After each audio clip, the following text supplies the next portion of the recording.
So, over the next few minutes, we're going to break down a framework that could honestly change the way you think and communicate forever. It's a really simple but super powerful tool called SQA, and it's all about cutting through the noise so your ideas actually land.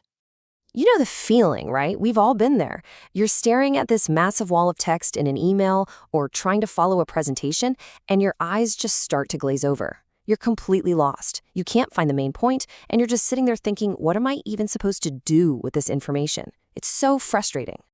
And that right there, that's the real problem we're trying to solve today. Look, we live in a world where we're just drowning in information, but what we're actually starving for is clarity. Being able to deliver a clear, persuasive message, that's not just a nice little skill anymore. It's basically a superpower. And this framework, SCQA, is how you build it. But before we get to the solution, let's just take a second to really understand the problem. I like to call it the communication fog. It's that murky place where really good ideas go to die because they're trapped in a bad structure. So the tool that's going to help us cut right through that fog is the SCQA framework. It was actually developed at McKinsey by the legendary Barbara Minto. And at its heart, it's a method for taking all your messy thoughts and structuring them into a compelling story that your audience just can't help but follow. Okay, so how does this compass actually work? Let's break down the 4 key parts that are going to guide you, and more importantly, your audience, out of that confusion and into a state of, well, total clarity. The beauty of this framework is its simplicity. It all starts with the situation. This is the common ground, the thing you and your audience can both nod your heads and agree on. Then you introduce the complication. That's the twist, the event that creates a problem or some kind of tension. That tension naturally gives rise to a question in your audience's mind. And finally, you deliver the answer, which is your big idea, your core message that resolves that question. Situation, complication, question, answer. That's the whole journey. Now, this isn't just some random business acronym somebody made up. It's actually deeply rooted in how our brains work. Seriously. It works because it taps into our natural understanding of stories, what scientists call a narrative schema.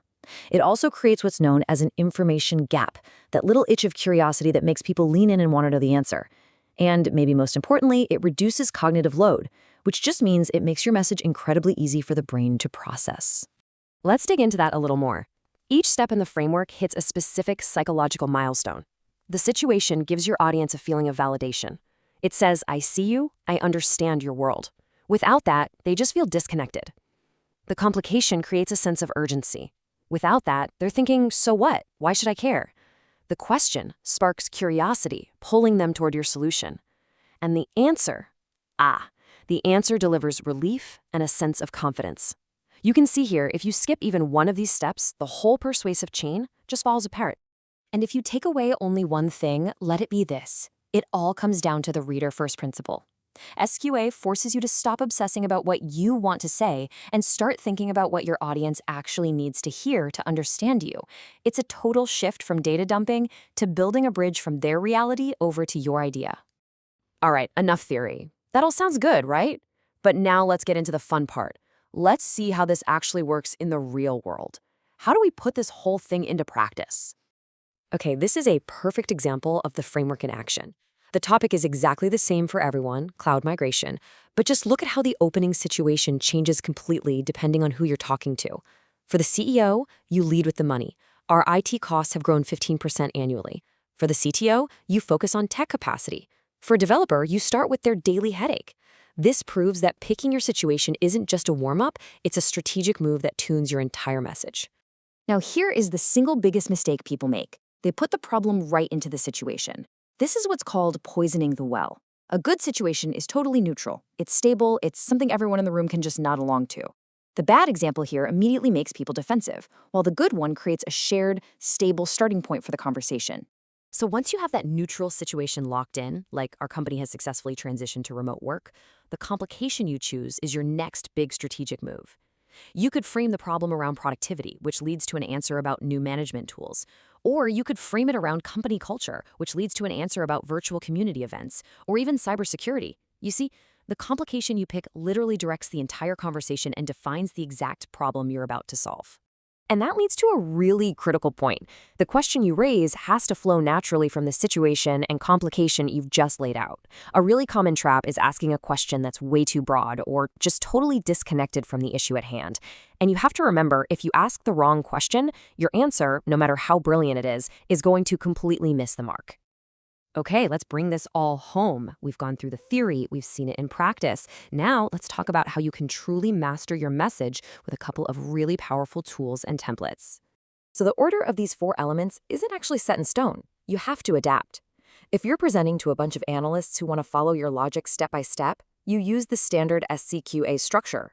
But what if you have exactly 60 seconds with a super busy executive? You flip it on its head. You lead with the answer, the bottom line.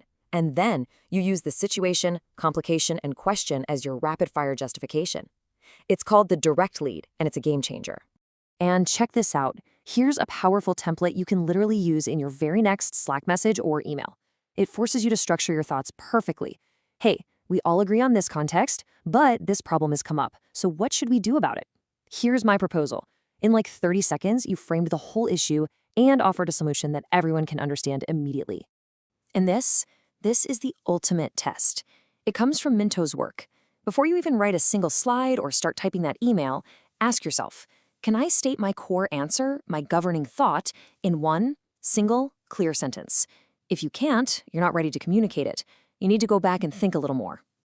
So I'll leave you with a challenge. Think about it right now. What's that one messy project, that one confusing email you need to send, or that complex idea you've been struggling to explain to people? You now have the compass. What's the first thing you're going to clarify?